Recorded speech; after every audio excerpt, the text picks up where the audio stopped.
Good evening, Action 5 News. All right. Hey, welcome to you guys to the Dr. G Show. This is episode 166. I think we probably know stuff by now. Yeah? We know stuff. I don't know. So, last week we had some technical difficulties, but this week what we want to do is focus on the last part of our series for Crohn's, ulcerative colitis, irritable bowel. And so the first two times we talked about, the first show we did, we talked about the cost benefit, or the cost of it. And so that was crazy because, again, we said that the average person pays about 20 grand out of pocket for their first year figuring out they have Crohn's, ulcerative colitis, that kind of thing. Then there's a lot of work lost. Yeah, and then we talked about the lifestyle and the genetic factors. So again, we kind of recap, we talked about the genetics, and there's 100 different genes that they're suspecting, but there's only a handful they're kind of targeting drugs for. And then we talked about the environmental, and we looked at a bunch of research for that, and really that kind of goes along with all the stuff that we do already and what we believe already, which is you're just causing it, whether you know it or not, right? So the genetics might give you a susceptibility that maybe allows you to have it versus your sister or your cousin or something like that. But again, it doesn't matter. You still want to not have it, right? And then the third piece to that puzzle is the immunology part. So the immune part. Hey Ruben, how's it going? And with the immune part, a lot of doctors like to kind of focus on that part, and so they'll focus on all these immunological reactions, but really that's not my concern ever. So we're going to talk about this, but the real concern is what the hell's causing it, not dealing with the reactionary part, right? Well, and what can we do to be better? So, I'm Dr. Garrett. I practice functional lifestyle medicine. I've been doing this for about 17 years and treat patients all over the world, and absolutely love what I do. So we have a huge success rate, especially Crohn's, ulcerative colitis, irritable bowel, those kind of like untreatable, incurable diseases. We have about a 99% success rate at making patients asymptomatic. And that's why I love when someone comes in with Crohn's, I get all excited. I'm like, your world's going to change, right?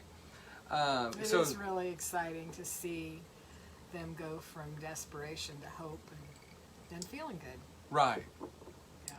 So we'll talk about a bunch of cases, too, at the end. Yep. And then I'm a DC. I have 4 postdoctoral diplomates and just a bunch of big nerd when it comes to trying to figure out why patients have conditions, and then 10 different ways of how we're going to normalize the body. So we take people from allostasis back to homeostasis, right? Kind of out of balance, back into balance. And then your body knows what the hell it's supposed to do, so people get to be kind of normal again. And then our guest today, again, which is awesome, is we're very lucky to have Sherry Clark. She's an RN. She kind of does a lot of the same stuff, so she's been treating clients for years, 10 years now, helping them with especially Crohn's, ulcerative colitis, celiac disease, thyroid, food sensitivities. People that want to lose weight. Yeah, weight loss. So, and she has a real high success rate too, and again, we just do what's called the functional lifestyle medicine protocol. This very kind of simple, it's complex, but it's very simple in the way that we approach things. We do about the same, just different personality, so some people have a choice. Yeah. So, the recap of that was, we, IBS Crohn's, the 2019 report on the finances of financial cost, direct, indirect costs of like Crohn's, ulcerative colitis. We said it's like 20 grand. 20 grand. End up. Yeah, that's crazy. So absolutely crazy. Well, and I think maybe the larger expense might be lost wages, because if you have a boss that's not understanding, you have to be there, they don't care, they can replace you, whatever. people lose jobs over this because it's really that bad, and even if it's a job where your income depends on maybe selling, you wouldn't be making your quotas. Right. Feel good, so it's kind of crosses all economic lines, and it's expensive for whoever has it. Yeah, and especially quality of life, just for yourself. And then you're just miserable. I mean, I can't even imagine dating if you had like Crohn's and ulcerative colitis. Like, we've all had like bowel urgency, and like to have that like all the time, like holy crap, that would be life changing. Hey, Julie says hi. Hi, Julie. Hi, Julie. And feel free to. Lou. Who? Lou. Yeah, Lou Griffith. I saw your daughter the other day, and she was climbing rocks. Mushroom rock? No, she didn't climb mushroom rock. Climb some rock. All right. So, so we talked about genetics. We talked about environmental quality of life. Oh, the other thing is reoccurrence. So the typical standard protocol for that, what was it? It was a 46% reoccurrence. So if they could even get you symptom free, 46% reoccurrence in 5 years. Yes. It was nearly unanimous after 10 years. Crazy. Yeah. Yeah. So that would be like with drugs. They give you drugs and you feel better, but as soon as you stop taking the drugs, you didn't really cure what caused it, so it comes back. Yeah, with a vengeance. And maybe even on the drugs, because that would stand to reason. You just keep taking the drugs and it shuts down your immune system, but eventually that doesn't work anymore. Yeah, and there's a problem too with the drug route is basically you're just shutting down the immune response. So we're talking about the immune stuff today, but all they're doing is really shutting it off. So it's kind of like you have a fire going on. This inflammatory process is going on, and all they do is take the batteries out of the fire alarm. But it's still there. And so your risk for cancer particularly skyrockets when you're on these drugs that just shut down your immune system. So your immune system's not seeking out and destroying the cancer cells that haven't caused symptoms yet before you get symptoms. So then keep growing. I don't know. It seems like such a good idea to shut the immune system off, right? Yeah, I would think you might get every coronavirus that came around too. That's right.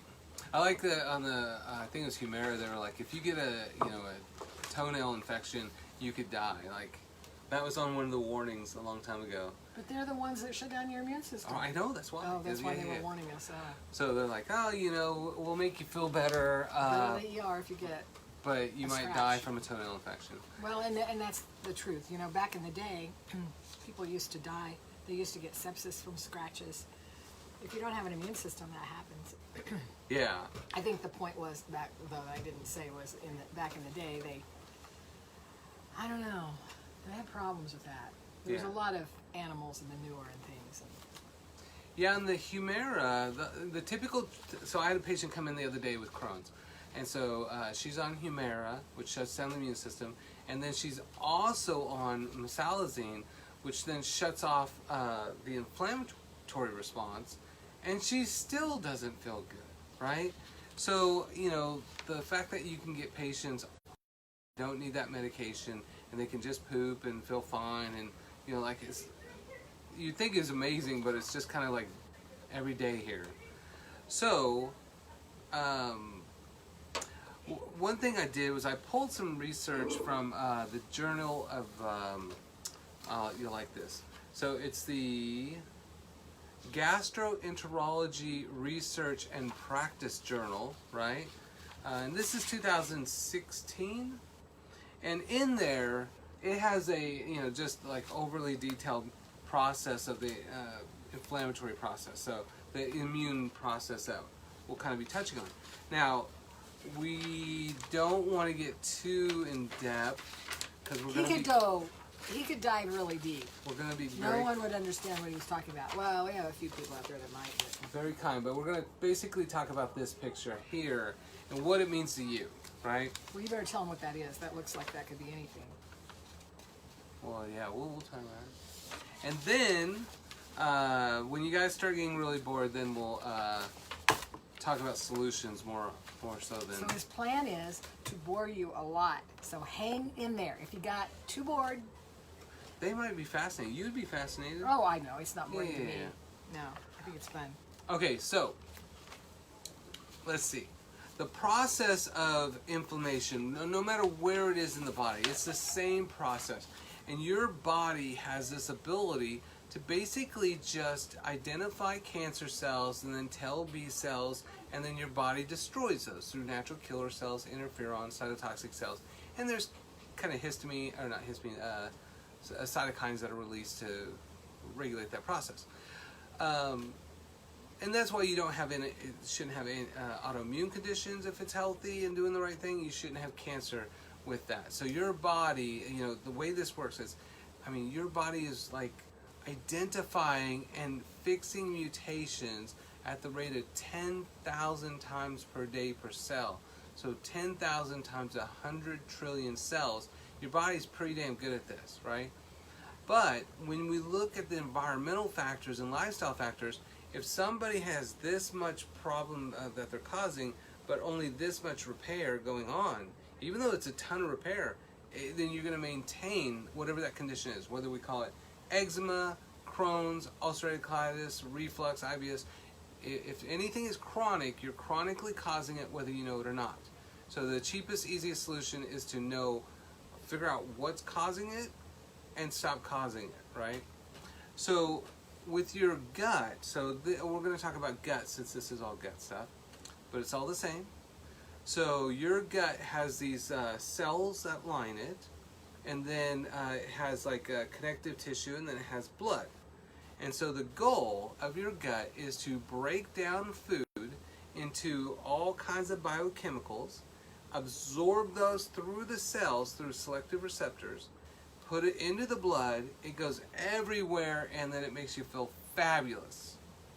So that's why gut problems are really bad, because if you disrupt that breakdown or absorption of those nutrients, every single system in your body begins to fail, because you are 100% biochemistry from the food that you ate. You are just biochemistry that eats biochemistry that supports your biochemistry. So that's always the simplicity of it, right? And so this is why it's such a quality of life issue when it comes to disrupting that bowel flora. So whether somebody has celiac or they have non-celiac gluten sensitivity, which we do a lot with, or if something is uncomfortable as IBS or severe as ulcerative colitis. It's all kind of like spectrum of issue, like Sherry always says. But it's based on this inflammatory process that happens that disrupts everything. So within that, you have what's called GALT. You know what that is? Yes. So you have GALT and MALT. Yes. And so GALT is gut associated lymphoid tissue. So that's kind of your immune system in your gut.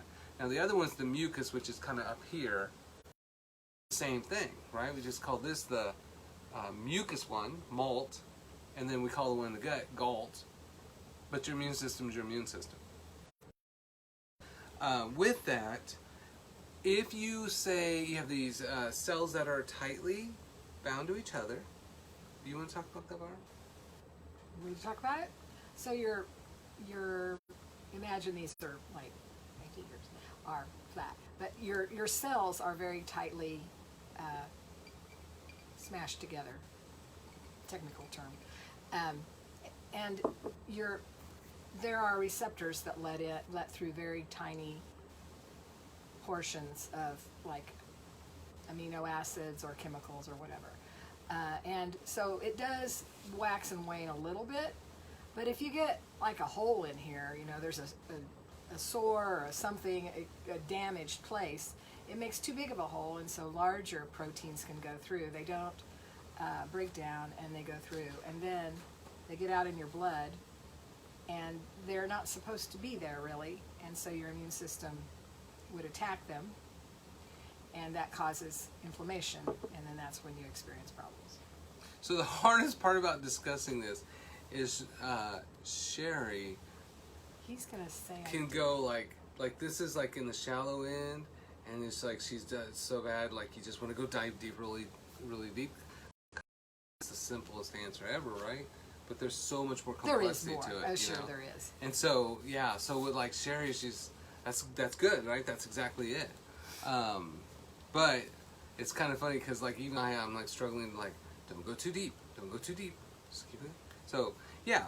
Well, this paper that we're looking at is eye-crossingly complicated, and yeah, it's complicated. Our bodies are very complicated, but at the same time, the maybe salient factors, we don't have to understand all of the little factors that are little cells that. Because there will not be a test at the end of this, right? I don't want to overcomplicate everything. So think about like your skin, right? Everybody has a MRSA on their skin, right? So they all have staph on their skin. Lots of people have, methicillin-resistant staph, which is the bad one, right? But do I have an infection? I have yeast everywhere, but do I have an infection? Hey, Linda. And the reason you don't see me riddled with infections is because I have good barriers. So all those tight gap junctions that Sherry talked about are holding together all the mucus. Now, I don't have a lot of mucus, but I have lotion on here, right? Gosh. Coronavirus. Gross. So then I have a little mucus layer on here of just, like normal. Keeps my skin soft. Oil. There you go. Oil. And then I have coats of bacteria that live on here. And then if somebody touches me or yeast comes through the air, well, it can't get into my skin. It can't cause an infection. But we've seen people that have horrible skin infections. Well, and another factor is that you have a good balance on your skin biome, right? It's balanced. You have good and bad, but your good keeps your bad in check. I only have bad bacteria on my No, skin. he doesn't. What? No, he doesn't. No? It's always at the club doing stuff. Huh? All right. Yeah, but the good guys like me are keeping him in line. That's right. So, barrier control, that's your first thing. So in your gut, you have these goblet cells, which sound awesome, like goblins, right? But goblet cells, so, when she's talking about the cells going across, you have these little mucus ones. These goblet cells sit there, produce mucus or snot, just like your sinuses do. You make 10 cups of mucus that comes from your sinuses that ooze and drain down your throat all the way down your esophagus. Yeah, but I think your goblet cells make more. Yeah? Yeah, they make more because it has to line that whole thing all the way through. 22 feet. Yeah. That's right. And so that puts a layer of protection on the inside so that when you eat paste, hot, chili, whatever, it shouldn't burn right through into your blood. That's right. Yeah. So no es muy caliente. So Picante. Huh? Picante. Caliente. Picante. Es muy caliente. Feels caliente. So, with, That's why he has me, so I can confuse him. Losing it. Just so you guys know, this is day 9, Nerf, of my 14-day water fast. So... Good job, Dr. Garrett. I'm holding it together very, very well. And it's the end of the day of all these patients, so... I need to suck some blood out of you to see what your blood's doing. Dude, it's like the best. It's probably the best. It's like just... In 5 more days, it's going to be even better. Yeah. So I have 5 more days? Well, if this is day 9, you got 10, 11, 12, so, 13, and 14. Yeah, and then Saturday I got to go to a cocktail party, but I can't eat any of the stuff there. But I'll drink. That's my life. That's my life. Well, I'm going to drink. Your little cells down there have a martini. don't like the alcohol either. So, I've been fasting too. Tell us about your fast real quick. Well, mine is different. I haven't been doing consecutive day fasting. I've been doing every other day fasting. But I've been doing 24 to 36 hours of fasting about approximately every other day. Really? And yes. And so my goal here is to lower my insulin production. Mm-hmm. so that my liver will burn up the fat that it's storing in there, and my pancreas, if it has fat in there, probably does, and my glycogen stores. So my dad was diabetic, and I don't want to go there. So We should do a show yes, we should. on sugar insulin balance regulation. Regulation. Yeah. All right. Yeah, so I've been doing some deep study on this, and I'm doing a self-experiment. So 24 hours no food, 24 hours with food.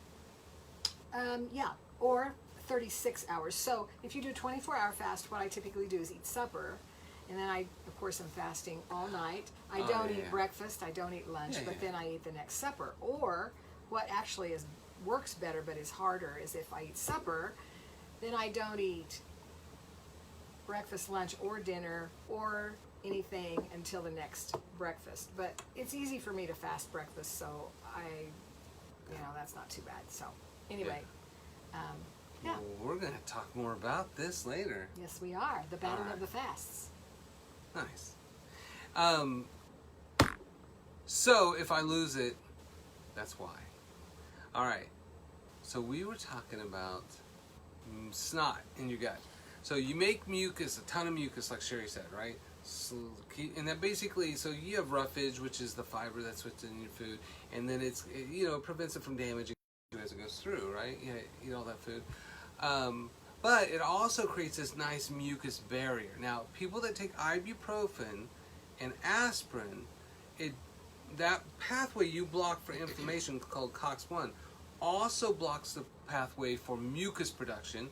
So then people should have more kind of irritable bowel kind of symptoms and gut pain and all that kind of stuff. And in fact, research shows that if you take those drugs for 2 weeks, you will have microbleeds. 70% of people will have bleeds. 70%. So if you're popping your ibuprofen all the time, it's a problem. I'll be popping ibuprofen and sipping scissor.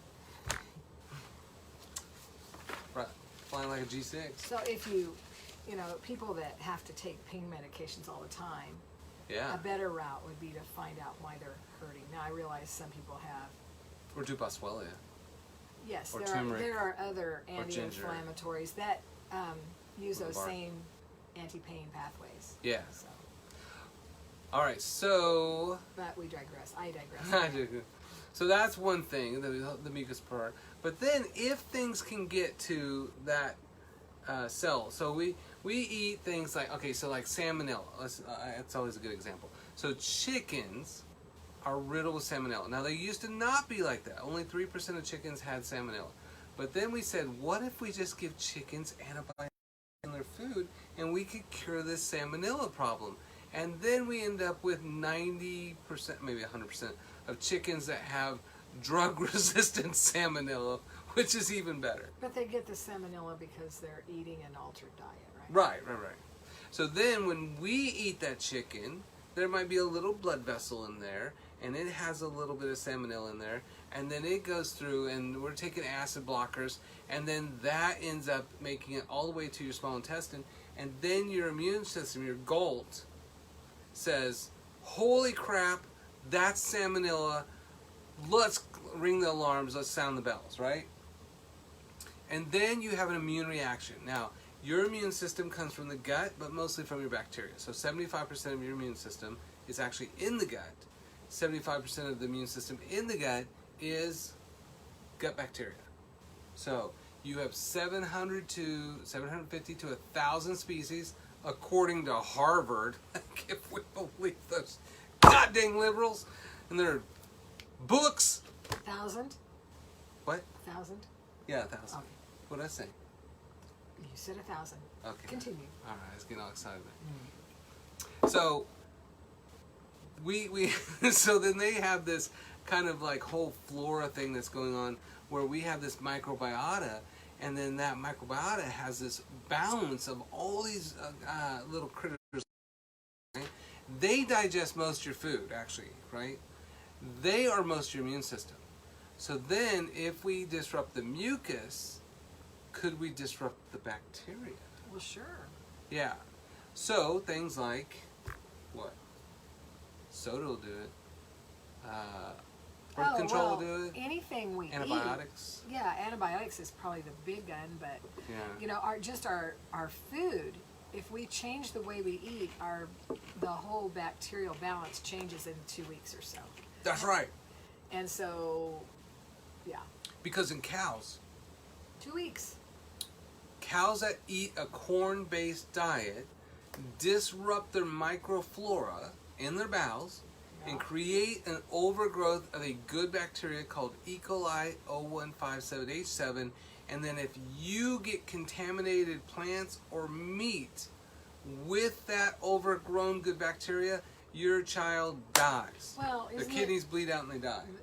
the E. coli is good, Well, no, it's a specific one. but type that of E. coli. particular Yeah. E. coli, it's It mutated. overgrows, yeah. Yeah, and so it's not so good. Yeah, but like Sherry said, if you stop feeding the cow corn and then you start feeding a grass-based diet, what happens to it? You go back on grass. Your E. coli changes back to the safe, normal kind of E. coli, And we don't it kill children. doesn't overgrow, and we don't contaminate everything. Yes. So that's exactly. I didn't even think of that. I'm so glad you brought that up. Because yeah, if you eat an American diet, which is 85% corn, wheat, Meat, dairy, and soy, usually soy particulates. Most of that stuff's genetically modified too, heavily sprayed with pesticides, herbicides, which kill all the bacteria too. Then you are going to dramatically change that flora. And then you're going to have practitioners that chase the inflammatory process instead of freaking dealing with the problem. So you have aches and pains and stuff, and they give you aspirin or ibuprofen or something, Yeah. and it compounds the problem. Yeah, and that becomes a huge problem. So the Washington School of Medicine, they published a study that was published in the New England Journal of Medicine, maybe 2009 or somewhere in there, and it said that 52% of all diagnosis and treatment in the U.S. is a failure. It's incorrect. 52%. But when it came to gut, it was 36% of the time it was correct. Or no, 38% of the time. 38% of the time, doctors got the right diagnosis and treatment. Which means, Even by their standards. yeah, which means 62% of the time, if my math is correct, it's wrong. And that's because, like, when I did my surgery rounds back in the day, the doc I was doing it with, I won't mention his name because he's a horrible person. Good doctor, horrible person. But, horrible bedside manners. It's not tolerated. So, he said the gut's the hardest thing to diagnose because you have all these different layers of things that could go wrong in there. And then that's not even tying into what about leaky gut? What about dysbiosis? What about, overgrowth of pathogenic bacteria? What about all this other stuff? What about food, diet, pesticides, herbicides, all this kind of stuff? So, it creates this complex monster when you deal with the inflammatory process and immune reactions within. Well, if you're that trying gut. to chase down an exact diagnosis of which chemicals are causing what and doing exactly what in there, which, You're not going to get it. no. So, that then goes to our kind of inflammatory process. So, do you want to explain this part? Like the whole... So, I'll explain one part and then I'll let Sherry, because I know she loves this subject. So, with leaky gut, so you have those tight little barriers. So, if you don't have the mucus as your barrier, you kill off the bacteria, cause a disruption, so now there's not bacteria to fight these infections. There's not good bacteria. Good bacteria. So then there's this salmonella bacteria in there, right? So I played a game called Ages of Empire, which I love, and if you guys have played this, let me know. And I figured out a way to almost always win. I dominated the hell out of that game, right? The salmonella. Yeah. So in there, you would have these castles, and the castles would have a door, right? So I would just put my whole entire army in front of that door. The minute that door opens for them to come out to fight, I pour in all my troops inside, and I kill them all, right? and then I make it my castle, right? Just like I go to my neighbor's house, kick in the door. This is my family now, fool, right? Eat all this food out of his... Okay, so that game was leaky gut, or at least my approach to winning was leaky gut. You want to say it in a different way? You might have to talk a little more. I kind of got lost with all the castles and stuff. Castles? You want to say? Well, I talked about leaky gut a little bit, but Okay. where are you going with the leaky gut? So, with leaky gut, it's multi-layered, for one thing. Often people don't have, like, stomach acid, and so that, your stomach acid's designed to, well, they don't have enough stomach acid if they take drugs to lower it, and, Yeah, so like acid blockers, yeah, they will decrease it by 99.9%. they're very effective, but not good for us. But you So, need that acid. well, I digress. But like he said, if some bad germ comes in there, then your stomach is where that's supposed to be obliterated by the stomach acid. But if you don't have stomach acid, then it passes on into your small intestine, which is kind of where we're talking about. And it can, well, Yes. are we going here? So if it could go out into your bloodstream, as a matter of fact. That's right. And so I mean, it just goes on and on. So how good is your immune system? Well, if you're taking a drug to shut it off, then nobody's going to attack that salmonella, and you could have a big It's infection. even worse. Yes. Right. So, yeah, but I don't know what you want to say about that. I don't know. leaky gut, So with those tight gap junctions between those cells, right? So if the immune system on the outside, that galt layer, is not doing its job, the good bacteria is not there to do its job, then you're inside your cell. So that's dirty. Your gut's dirty. Your blood's clean. So now we have to get warriors from the inside to go out to the dirty area, right? And to do that, you have to open that gate. So we have these enzymes that break up those little tight gap junctions, and we create little permeabilities, or increased permeability is what leaky gut is. So when we do that, so the immune cells can go fight, then stuff goes in, just like the game. and stuff goes out, like right. the undigested proteins, which cause us to have all of the histamine reactions of things we don't like. Right. So then when it goes in, then you have like a macrophage. So you have these macrophages which they go around and eat all the bad guys, right? But then you have those reactions too, and you were talking about those embedding into the layer too. Yeah. And that's where we see... Yeah. Well, yes. In this ulcerative colitis and Crohn's, often the white blood cells embed into the wall of the intestine, and some of those drugs are designed to prevent that from happening, because when that happens, then there's more inflammation within the lumen of the intestine. But I was also thinking that, you know, there are other things that we do that cause those tight junctions to open, and they just kind of stay open. Which isn't a good idea, because then things are going both ways all the time. Right. And one of the worst things, it's wheat germ agglutinin. Damn it! Wheat germ agglutinin, and it opens. These damn Germans, and they're... No, wheat germ. Oh, wheat germ, okay. Wheat germ agglutinin. So the sticky stuff in wheat germ, or the protein in wheat germ. So it causes leaky gut in everybody, not just people that have symptoms of intestinal problems. So what about cool kids that ride motorcycles? Even cool kids that ride motorcycles. It Damn it. happens to everybody. That's why you always wheat in there. So in a very, very healthy gut, they can take it and it'll close back up. But for those of us that have issues with our gut, it will not. It will just kind of hang out and be open. Yeah. And that's why, okay, so that first part, I want to read you this from that journal, is it says,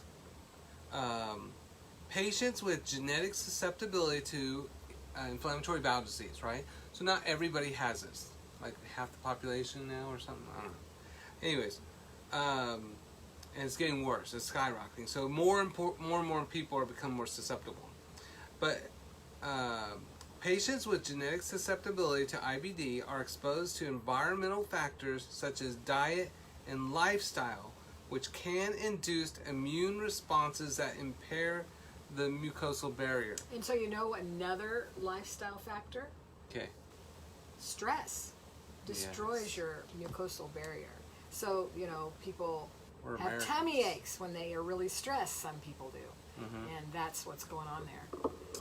So, yeah. So then as soon as macrophage gets involved, once that dude starts getting involved, that's when you see all these inflammatory tests that people do. Because then you have cytokines and interleukins and interferons and Th1, Th2, Th17, and you can spend a lot of money chasing these tests, but all they're saying is your gut's messed up.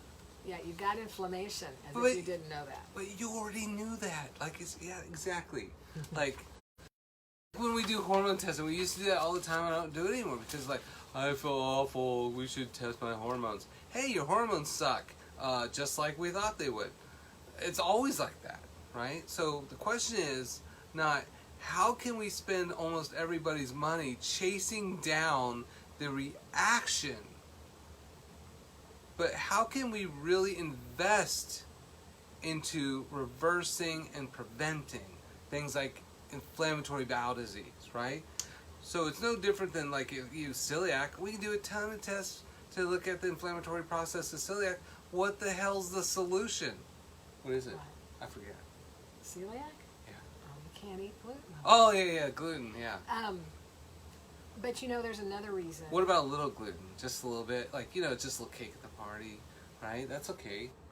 No, not so much. No, not. No. All right. Molecular amounts cause your immune system to explode. Yeah. But there's another reason we don't really have to do as much testing as other philosophies. We don't have to pin down a diagnosis for insurance. That's right. So if we know that your gut's messed up and we know how to fix it, does it really matter which, I mean, it's good to know what you have, but does it really matter which cytokines and interleukins and all that are playing around in there? Not so much. There was a patient that came in with this lab test, and they had like 30 different like gliadin, all the different specific types of gliadin and glutenin and all this stuff, and like it was this huge list, and it showed that they're allergic to 5. Well, what are you gonna do? You're gonna make your own genetically modified bread that doesn't exist. You don't have to do all those. You know what's causing it. I saw the most amazing lab the other day. Ooh, do tell. It was, your regular lab, your CBC, CMP, and some thyroid tests, and then they did like 5 pages of amino acid, fatty acid things. Yeah. They were all normal. What were they even looking for? I don't think the person had any symptoms, but they did. I'm like, we didn't do this. It wasn't us. Yeah. I sure hope those were not expensive because I don't know what you're going to do with that information. It's like, you're fine. Well, and they're always kind of like, it's organic acid testing, which I used to teach a course on that. But again, a lot of it is kind of this presupposition of what's going on, and then again, if it's messed up, like just fix the patient. Like, I don't know. I mean, well, whatever. I just hope the person didn't pay much for that because I don't think they got any news they could use from those tests. Right. It just so that's says, kind of what we try to do is if our treatment plan would change depending on the result of a test, then we test. But if it's not going to change, maybe we don't really need to know. I mean, we don't need to know what gliadin is, the problem. We know it's gliadin. We know it's gliadin. If there are 5 kinds, we don't need to know which 2 don't have a problem.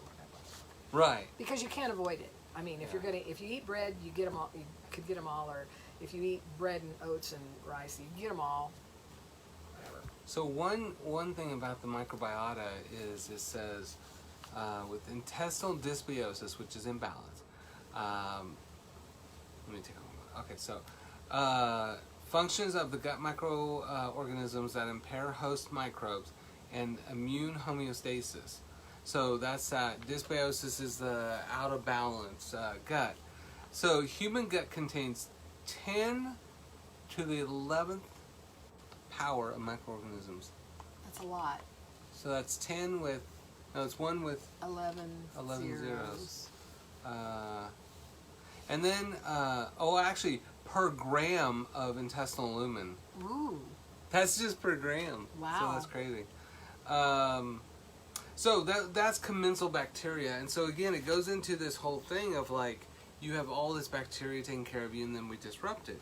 So that solution-oriented process that we have is just create normal again, regardless of naming it or diagnosing it or any of that stuff.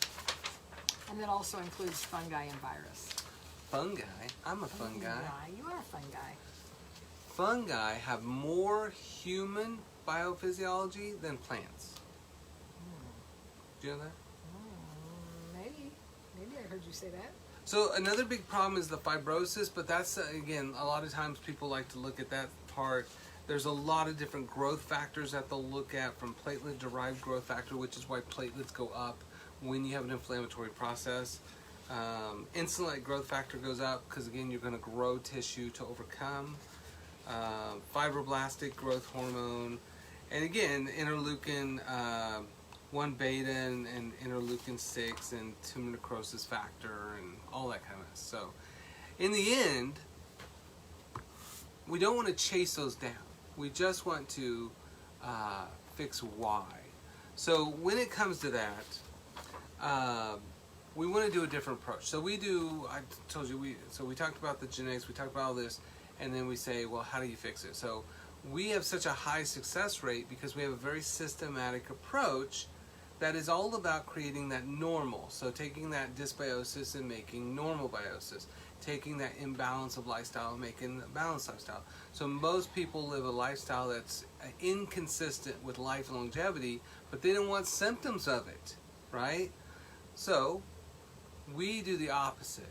We just want to create a lifestyle that's consistent with life and longevity without giving some nonsense. And guess what? Your body knows how the hell to fix its own gut. Your body knows how to normalize the immune system. Once you stop causing the problems, then it fixes. So then our goal becomes, know how things work, but know what we do to mess it up. Messing it up is the place where we fix patients. So our approach is a functional lifestyle medicine protocol.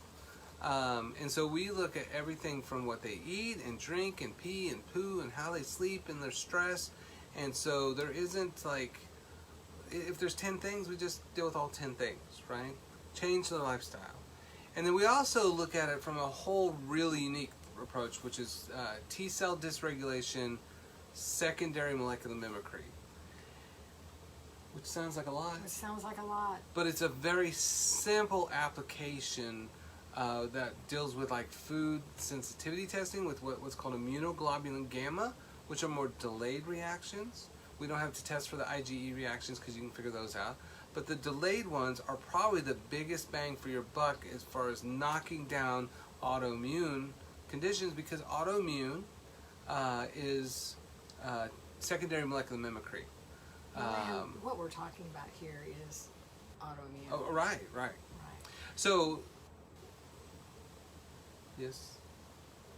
Well, I just wanted to back up just a little bit. So that went by kind of fast. So he talked about IgE, Yes. which we don't test for, because that is what most doctors test for when they test for allergies. But the point is that usually it's an immediate response. So you have an immediate response if you eat something that you have an IgE response to. So we don't need to test for that. You can tell if you eat a strawberry and you get a rash, or if you eat a banana and your stomach hurts or whatever. Right, because it'll be the same thing every single time, same reaction. But with an IgG response, it's more difficult to tell without the test, because if you eat celery or whatever, we'll say celery, sometimes people have a sensitivity to that. Your reaction would be a histamine reaction, and it might show up anywhere from 1 to 4 days. Probably most common is 2 or 3 days out. So like if you eat celery on Sunday, you're fine. You're fine on Monday. You might be fine on Tuesday. You might be fine on Wednesday. And then Thursday, you have a migraine.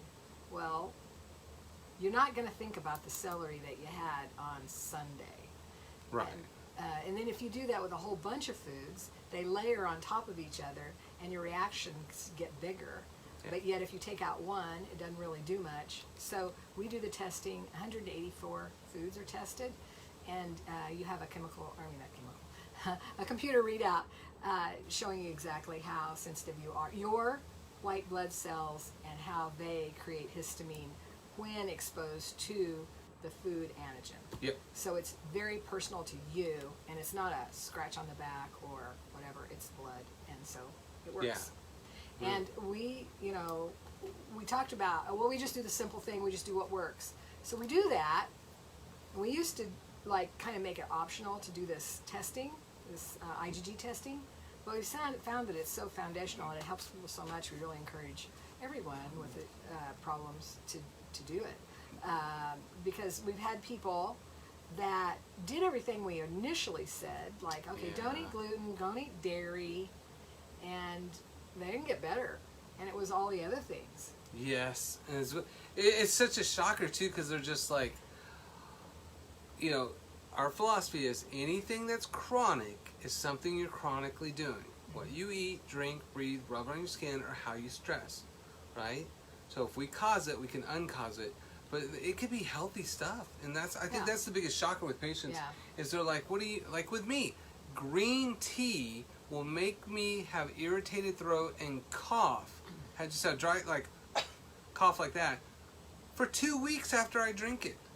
2 weeks. Now, 10 years before that, it was coffee did that to me. And so again, if it's one of those things of like, well, I'm eating really healthy. What the hell's going on? And then it's your freaking green tea. So a lot of people are trying to be super healthy, and so maybe they even give up their gluten and they make paleo stuff, and so they're using almond meal and almond milk, and they eat almonds all the time. Yep. And almonds are really good food, except that lots of people have a sensitivity to them. Yeah. Lots of people, as in, I would say, what would you say, maybe 80-90% of the people we see have a sensitivity to almonds because they're so overused, for one thing, and they must have a very similar chemical profile to some pathogen. Yeah. So that's where you'll see the Crohn's or ulcerative colitis or IBS, they make these basic changes and you'll see it get a little bit better, but they still have it. Mm-hmm. And so we want to see it all go away. So that sucks when it's healthy food. We don't want to say to people, okay, the most common allergens are wheat, dairy, eggs, soy, almonds, walnuts, bananas. We don't want to tell everybody not to eat those healthy foods if they don't actually have a problem with them. So that's why it's best to do testing. Exactly.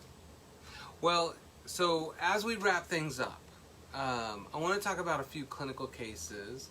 The fun stuff. And so one, we might have talked about this in the first one, but so it might be reiterating this, but one of my favorites was a young girl who stopped growing, and she was having all kinds of just horrible Crohn's and bleeding and pain and urgency and totally disrupting life. And then all she did was we did that testing, we changed her lifestyle. This one? No, this one. Oh. Radically. And then all of a sudden, boom, she started growing, developing, everything started working. She grew 6 inches, I think, in 6 months or something like that. It was incredible. She kind of caught up to where she should have been. She's probably taller than me now. Me too. That's one of those things. It was just like, wow, it was a miracle. But when you look at all the stuff that changes that we told her to make, and she did it, that's the amazing part. Was she actually stuck with it and followed the lifestyle protocol and got her whole entire life back, which is amazing. Another girl was, I think she's probably 8 years old. That one? She might have been a little younger than that. And it was really impacting her emotional life too, because she wasn't able to be bowel continent. And she's having accidents. all the time. That mom would always, to the point where they maybe just would put a diaper on her, and she was too old to wear a diaper, and it was just eroding her self-esteem and self-confidence, and Mom was tired of it too, and it just their whole family life revolved around this little girl and her problem. Yeah. And they had several other children, and so when she came here, we had her do the test, and when they got the results back, she followed Mom had her follow the diet. She never had another accident. She never had another problem. She was just better. And that was 10 years ago? No, not quite. But What? no, It was a long time ago. I don't know. it was a while ago. A while ago? And then we had one patient that she was so horrible. Like, her life was just, quality of life sucked so bad. Like, she had nothing going on, couldn't stand for very long, couldn't do much, laid around all day, and her Crohn's was just off the chart. But like, she was even having a hard time cooking for herself, because standing up that long, she's so weak. Because again, if you're not getting your nutrients because all the inflammation, everything falls apart. But she just snapped back like that, and then eventually she was like, I literally feel better now at probably like 50. I don't know how she was, 40 something? I don't know. Let's say 50. Around there. So she felt better at 50 than she did at 20. But that's incredible. She got her whole entire life back, and her whole marriage. I don't know how her husband's doing with all that. But, her kids. She had kids too. You get to be a mom again. You get to be a wife again. You get to be a person again. So... And, maybe you've seen those commercials on television where they're advertising a drug for ulcerative colitis, and they say, well, you had these plans for the day, and the guy's like going to go hiking or something, and then, but your body had other ideas, and then they show him in his pajamas, and he's staying home. And that's what we see. I mean, we see people that tell us these stories too. Yeah. So. And then with, we had this patient that they were the worst of the worst for ulcerative colitis, just bleeding like crazy, pooping 20 times a day, just an absolute insane nightmare. So his gastroenterologist said he's the worst he's ever seen, ever.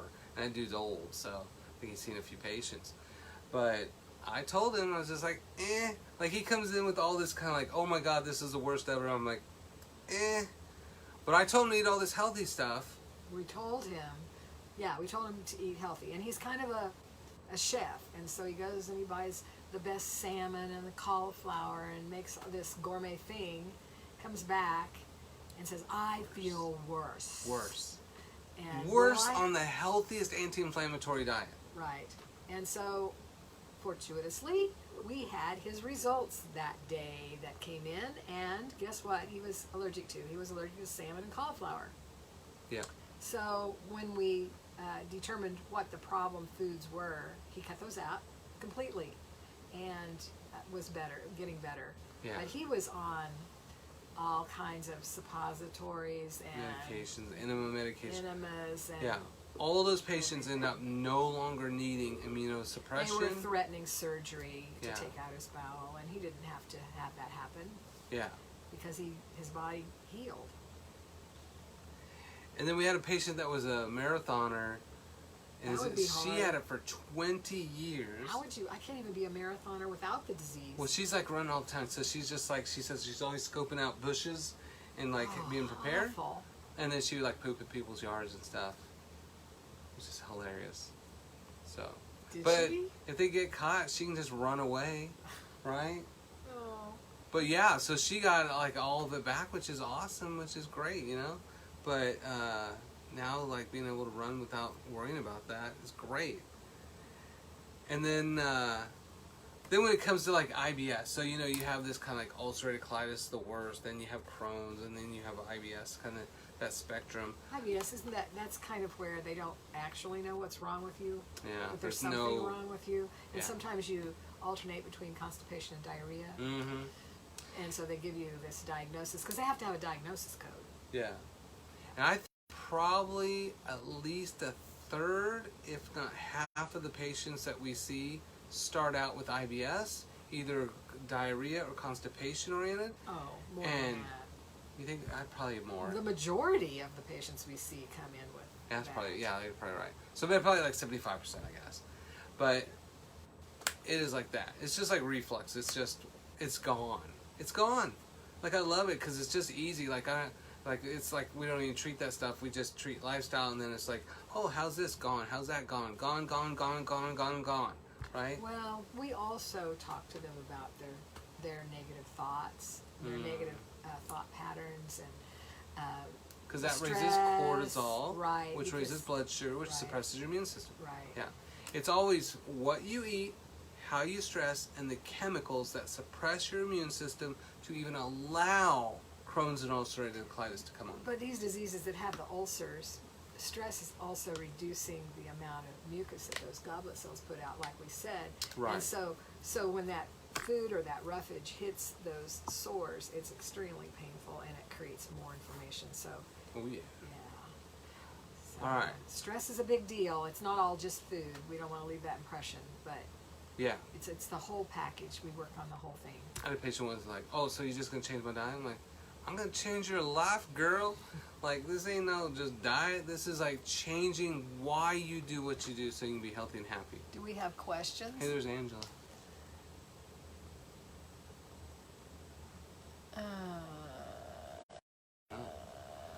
So, if you guys know anybody that has Crohn's, ulcerative colitis, IBS, reflux, any of those kind of gastrointestinal things, And they're not happy with the solutions that they've been offered. yeah, just refer them in, tell them about us. But a lot of times, especially, this is the place to go before you go spend your 20 grand somewhere else. This is the place you go before you spend decades going to every specialist. And certainly, it's a place you go before that you let them cut out your bowel. Yeah. Because poop in a bag sounds cool, but there's other options. So, doctors will say that it has nothing to do with the food. They say that repeatedly. yeah, but like this, so that's what I loved about this research article. The research hasn't dribbled down to the doctors that say that. Now, there are some more progressive ones that are doing better. But there's still a lot of them that say, nope, all you need is just to take this pill and then you can eat what you want. Yeah. If you want to be managed chronically for the rest of your life, lots of people out there for you. But this is the place you go to where we try to help you create it to where you don't have it anymore. It's create very homeostasis. self-empowering. You know, you get your Get power your life back. back. Yeah. And you know that it's up to you, which can be scary or it can be empowering. But ultimately, it's the truth. You get your money, you get to keep your money, Yeah. you get to keep from having reoccurrences, and you get to have a higher quality of life again. Maybe date, like Yep. feel good. Your career will be Go much to better. work, you know. So yeah, you go from life altering to holy crap, is this normal? Like this crazy? Okay, so episode 167 next week, we're gonna do coronavirus update. Dun dun dun! Because the CDC said our response to this crisis in America, we just need more test kits. Because somehow test kits somehow change things. Well, if they have to know who has the coronavirus, so they know who to. Who to what? What are they going to do? They're going to put them all in the same room and keep them together. You guys seen The Crazies? Did you ever see this movie? No. Some plane crashes, pollutes the water, the whole town goes crazy, so they quarantine it and then they blow it up. Ooh, I hope that's not the plan. That's what they're going to do for coronavirus. America. Okay. So, spoiler. Take Take your vitamin C and wash your hands, No. and you won't get the regular flu. No. Get sick and then come to see me, and then I'll tell you to. Yeah. Okay, well that's So- a plan too. So prevention-wise, I'll tell you the thing last time, right? Pine needle tea, echinacea, turmeric. Those are what the first two are what they make Tamiflu from, right? And then that cuts down the course by 25%. But turmeric at therapeutic dose decrease the viral load by 90%. So simple things that you could And be I doing. would add vitamin C and elderberry concentrate to that, because elderberry concentrate prevents the reproduction of the virus, especially respiratory viruses that targets What those. if I mix the elderberry concentrate with my vitamin C? Oh, that'd be awesome. If I That's take the what I vitamin do. C, drink it with the elderberry. Shoot, you can even put your pine needles and your turmeric in there. Yes. See, just mix that all Personally, together. I have an issue with turmeric. I like it all right, but it doesn't like me back. okay. So I just use the elderberry and the vitamin C, and it usually cuts my cold back to 1 to 2 days. Yeah. All right, you guys. I hope this was interesting to you guys. I tried to not get too deep. Sherry kept it all New meat Like- next week. new meat. New meat. What's that mean? Something new to chew on. New to chew on. So, if you guys have more questions, feel free to post those. I know some of you guys watch this offline. Please give your feedback. Now go ahead and ask your questions, down the road. We'll try to get the post. Yeah. And please share this and like it. We appreciate everything. Glad you guys are here with us. Holy crap, this might be year 5. What? No. 4? You're delusional. 5? 4? 2016. 4 years. We'll talk about it. I think this is the 5th year. 2016, girl. How long have you been in this office? 3 years, 4 years. Oh, this will be the 4th year. 4. But we did it before that. Well, just Yeah. just a month or 2. Oh, okay. Time flies when you're having fun. That's right. All right. We'll see you next week. Bye, you guys.